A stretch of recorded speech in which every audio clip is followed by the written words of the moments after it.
జూబ్లీహిల్స్ ఉప ఎన్నిక కాంగ్రెస్ పార్టీకి డూ ఆర్ డై అనేలాగా ఉంది.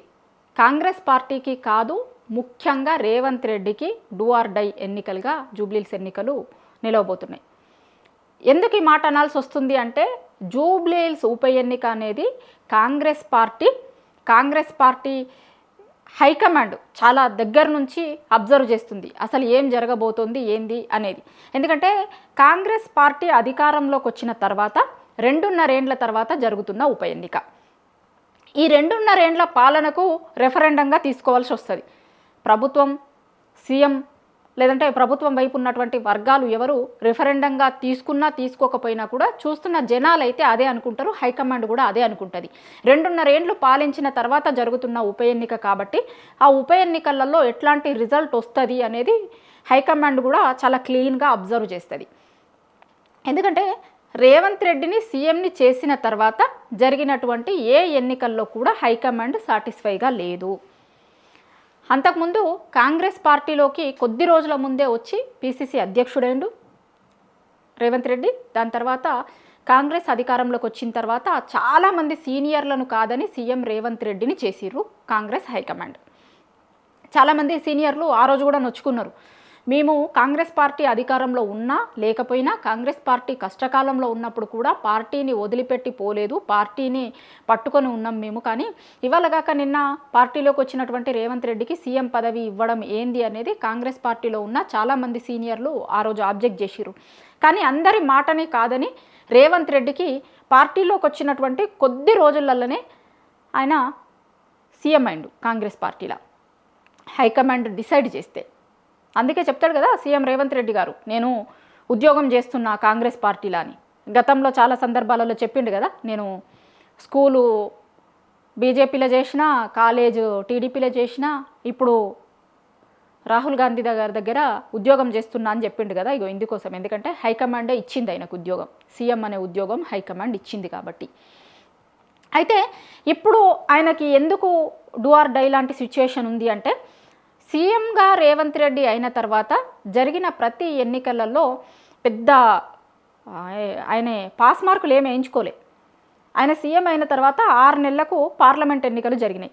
పార్లమెంట్ ఎన్నికలలో వాళ్ళు 8 మాత్రమే గెలిచిర్రు. బీజేపీ 8 పార్లమెంట్ స్థానాలని గెలిచింది. ఆ రోజే చాలా విమర్శలు వచ్చినాయి. చాలామంది సీనియర్ నాయకులు చెప్పిర్రు, దీన్ని హైకమాండ్కి కంప్లైంట్ చేసిర్రు. ఇక్కడ ఉన్నటువంటి సీనియర్ నాయకులు కూడా చాలామంది మాట్లాడిర్రు. రేవంత్ రెడ్డి తీసుకున్న తప్పుడు నిర్ణయాల వల్లే 8 బీజేపీ గెలిచింది ఎంపీ సీట్లు అనేది ఆ రోజు చాలామంది చెప్పుకున్నారు.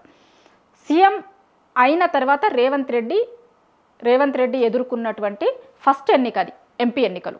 ఆ ఎంపీ ఎన్నికలలో ఆయన పాస్ మార్కులు ఏమి వేయించుకోలేదు, చాలా తక్కువ సీట్లు గెలిచిరు. నిజానికి కాంగ్రెస్ పార్టీ ఆ రోజు వాళ్ళ హైకమాండ్ నాయకులు ఇక్కడ తెలంగాణలో ఇంకా ఎక్కువ సీట్లు గెలుస్తాము అని అనుకున్నారు. 10 పైన సీట్లు గెలుస్తాము అనుకున్నప్పుడు సగానికి సగం సీట్లని గెలిచిరు వాళ్ళు ఇక్కడ.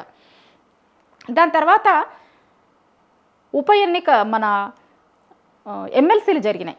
ఎమ్మెల్సీలలో కూడా పెద్ద గొప్ప పర్ఫార్మెన్స్ ఏం చూపించలేదు సీఎం రేవంత్ రెడ్డి గారు.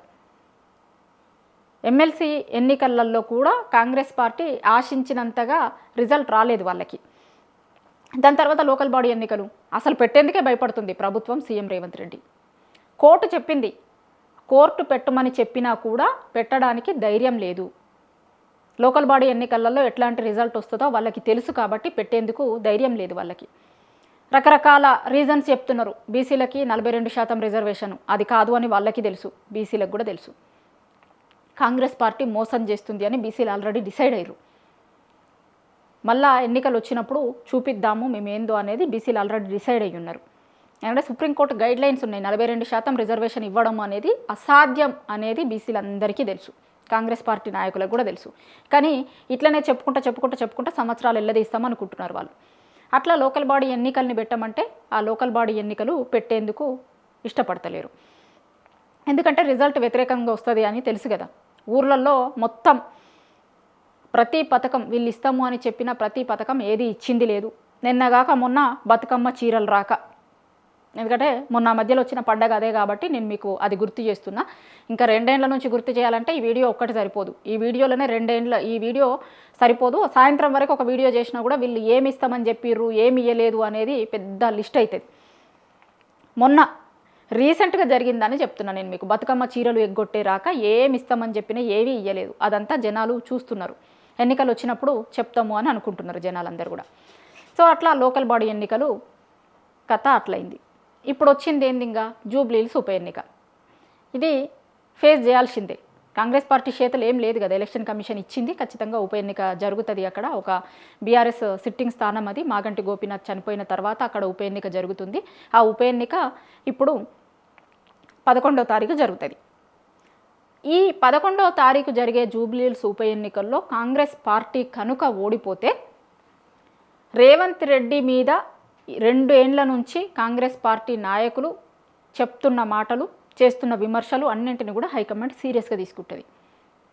ఎందుకంటే ఆయన ఇక్కడ ఈ పార్టీలో ఉన్నా కూడా వేరే పార్టీ మనిషిగా పనిచేస్తుండు అనేటువంటి విమర్శలు డే 1 నుంచి ఉన్నాయి. అంతేగాక కాంగ్రెస్ తెలంగాణలో అధికారంలోకి వచ్చింది. ఇప్పుడు 2.5 ఏళ్ళు అవుతుంది. తెలంగాణ రాష్ట్రం ఏర్పడ్డ తర్వాత 10 ఏళ్ల తర్వాత తెలంగాణలో అధికారంలోకి వచ్చింది. అధికారంలోకి వచ్చిన తర్వాత 2 ఏళ్లలోనే ఎప్పుడూ లేనంత వ్యతిరేకతను తెచ్చుకుంది. చాలామంది జనాలు చెప్తున్నారు అసలు ఇంకొకసారి మేము కాంగ్రెస్ పార్టీకి ఓటేయమని. దరిదాపుల్లో కాంగ్రెస్ పార్టీ ఇంకొకసారి అధికారంలోకి వచ్చే కనిపిస్తలేదు, అధికారంలోకి వచ్చేటట్టు. అది హైకమాండ్కి కూడా తెలుసు. 2 ఏళ్లలోనే ఎందుకు ఇంత వ్యతిరేకత వచ్చింది పార్టీ మీద అనేది వాళ్ళు తలకాయలు పట్టుకుంటారు. మీనాక్షి నటరాజన్ సర్వే చేసిన అసలు ఏంది ఏమవుతుంది అని ఆమె ఈడగాదు ఆడగాదు ఆదిలాబాదు మారుమూల ఊర్లలోకి పోయి మీకు 6 గ్యారంటీలు అందుతున్నాయా, అసలు ఏమనుకుంటారు, ప్రభుత్వ పాలన మంచిగానే ఉందా అని ఆమె ఫీల్డ్కి పోయి సర్వే చేసింది. అవన్నీ కూడా చెప్పింది హైకమాండ్కి. పాదయాత్ర చేసింది ఆమె, చాలా ఊర్లు తిరిగి వచ్చింది, ఇన్ఛార్జీలను హైదరాబాద్కు పిలిపించుకున్నది. ఈమె చాలామంది నాయకులతో మాట్లాడింది, ఫోన్లలో మాట్లాడింది, ఫీల్డ్ విజిట్కి పోయింది, అన్నీ పోయింది. ఆమె ఇచ్చిన రిపోర్ట్లు కూడా ఒక దిక్కున్నాయి. అసలు ఏ రాష్ట్రంలో కూడా కాంగ్రెస్ పార్టీ అధికారంలోకి వచ్చిన తర్వాత ఏ రాష్ట్రంలో 2 ఏళ్లలో ఇంత వ్యతిరేకత తెచ్చుకున్న రాష్ట్రం లేదు, తెలంగాణ తప్ప. దానికి కారణం ఎవరు, ఎందుకు ఇదంతా జరుగుతుంది అనేది కూడా హైకమాండ్ ఆలోచించుకుంటుంది. రేవంత్ వల్లే ఇంత దారుణమైన పరిస్థితులు ఉన్నాయి తెలంగాణలో అనేది హైకమాండ్, అట్లనే కాంగ్రెస్లో ఉన్న చాలామంది సీనియర్ నాయకులు ఒక స్పష్టతకు వచ్చారు. ఆయన తీసుకున్న చాలా నిర్ణయాలు, హైడ్రా కావచ్చు, లేకపోతే మంత్రుల పట్ల ఆయన వ్యవహరిస్తున్న వ్యవహార శైలి కావచ్చు, ఇంకా రకరకాల సీఎం అయిన తర్వాత ఆయన చేస్తున్న పనులు కావచ్చు, అన్నీ ఈ వ్యతిరేకతకు కారణమైనవి అనేది హైకమాండ్ దగ్గర ఆల్రెడీ రిపోర్ట్ ఉంది. సో ఈ పరిస్థితులలో ఇప్పుడు జూబ్లీహిల్స్ ఉప ఎన్నిక కూడా ఓడిపోతే హైకమాండ్ కొంత కీలకమైన నిర్ణయాలు తీసుకునే అవకాశం ఉంటుంది. సీఎం రేవంత్ రెడ్డి చెప్పినట్టుగా ఏమీ నడవదు. ఎందుకంటే ఆల్రెడీ మీ మాట విని 2 ఏళ్ళు మీరు చెప్పినట్టు చేసినాం, కానీ రిజల్ట్ ఏంది, మీరు తీసుకొచ్చింది ఏంది, 2 ఏళ్లలో విపరీతమైన వ్యతిరేకత వచ్చింది. అసలు ఎక్కడ ఎవ్వరు సాటిస్ఫైగా లేరు, పార్టీలో ఉన్నోళ్ళు లేరు, పార్టీలో ఉన్న కార్యకర్తలు లేరు, నాయకులు లేరు, ఎమ్మెల్యేలు లేరు, మంత్రులు లేరు, జనం కూడా మనతో లేరు. కాబట్టి ఇంకా మీరు చెప్పింది మేము వినము అని హైకమాండ్ కూడా కొంత గట్టిగానే రేవంత్ పట్ల మాట్లాడే అవకాశం ఉంటుంది. ఆల్రెడీ మాట్లాడుతుంది కూడా కదా, మనం చూసినాం కదా. రాహుల్ గాంధీ అసలు అపాయింట్మెంట్ కోసం మనం చూస్తే, మనం గతంలో చూస్తాం కదా, మనమే చాలా వీడియోలు చేసినాం రాహుల్ గాంధీ అపాయింట్మెంట్ ఇస్తలేడు అని. సో మళ్ళొక్కసారి కూడా హైకమాండ్ చాలా సీరియస్ అవుతుంది. హైకమాండ్ అపాయింట్మెంట్లు ఇవ్వకపోవడము, లేకపోతే హైకమాండ్ ఇంకా కొంత ఏదన్నా కఠినమైన నిర్ణయాలు తీసుకునే అవకాశం కూడా ఉంటుంది. సో ఈ పరిస్థితులలో ఆయనకి ఇప్పుడు జూబ్లీహిల్స్ ఉప ఎన్నిక గెలవడం అనేది చాలా కీలకం సీఎం రేవంత్ రెడ్డికి. జూబ్లీహిల్స్ ఉప ఎన్నిక ఓడిపోతే గనక హైకమాండ్ దగ్గర ఈయన ఏది చెప్పినా చెల్లుబాటు కాదు. సో అట్లాంటి కీలకమైనటువంటిది కాబట్టే సీఎం హోదాలో ఉన్నటువంటి వ్యక్తి, ఎప్పుడు నేను నా జర్నలిజం కెరీర్లో ఎప్పుడు చూడలే ఒక సీఎం హోదాలో ఉన్న వ్యక్తి ఒక్క ఉప ఎన్నిక కోసం 6-7 రోజులు రోడ్ షోలు చేసే పరిస్థితి ఓన్లీ రేవంత్ రెడ్డి గారికి మాత్రమే ఉంది.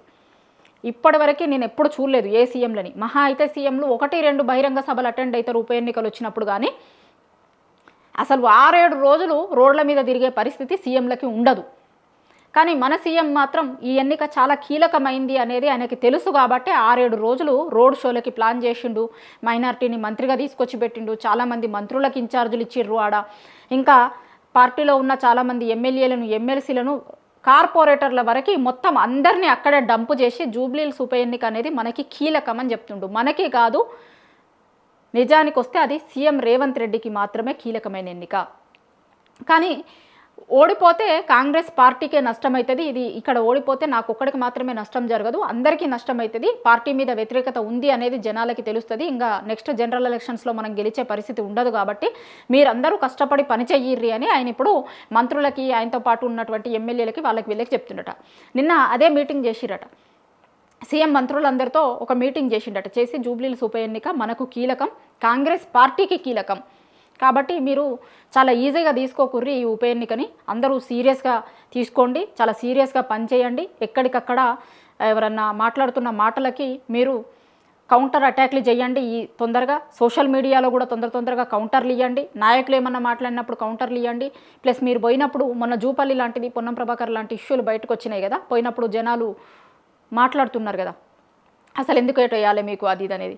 సో అట్లాంటివి జరుగుతున్నప్పుడు కొంత జాగ్రత్తగా ఉండండి. అవంతా వేరే వాళ్ళు షూట్ చేయకుండా, బయటకు రాకుండా చూసుకోరు. సోషల్ మీడియాలో చాలా ఎక్కువగా వైరల్ అవుతున్నాయి ఇవంతా కూడా. కాంగ్రెస్ పార్టీకి ఓటేయము అని చెప్పేది సోషల్ మీడియాలలో కూడా ఎక్కువగా తిరుగుతున్నాయి. సో దాని మీద కూడా ఒక కన్నేసి పెట్టుర్రి. ఇట్లా అని రకరకాలవి వాళ్ళకి మీడియా నుంచి మొదలు పెడితే సోషల్ మీడియా మీరు ఎట్లా పోవాలి, జనాలకి ఎట్లా గెలవాలి, ఏమన్నా చెయ్యిర్రి. కానీ జూబ్లీహిల్స్ ఉప ఎన్నిక గెలవడము మాత్రమే మనకి ప్రధానం.